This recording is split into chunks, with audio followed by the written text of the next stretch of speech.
मुंबईत रात्रीपासून पावसाची जोरदार बॅटिंग. आतापर्यंत 300 मिलीमीटर पावसाची नोंद. मुसळधार पावसामुळे सकाळ 17 मधील शाळांना सुट्ट्या. मुंबईतील मुसळधार पावसाचा लोकल रेल्वेला फटका. मध्य रेल्वेची वाहतूक विस्कळीत. कर्जत कसाऱ्याकडून मुंबईकडे जाणारी सेवा फक्त ठाण्यापर्यंत सुरू. मुसळधार पावसामुळे रुळांवर पाणी साचल्यानं वाहतूक ठप्प. कर्जत बदलापूरहून मुंबईकडे जाणाऱ्या अनेक गाड्या रद्द.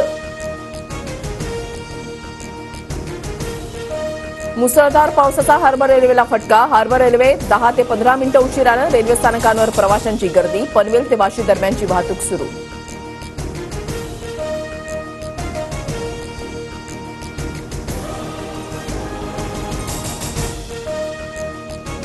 मुसळधार पावसाचा रेल्वेला फटका. रेल्वे खोळंबल्यानं डोंबिवली, ठाणे आणि कल्याण रेल्वे स्थानकावर प्रवाशांची मोठी गर्दी.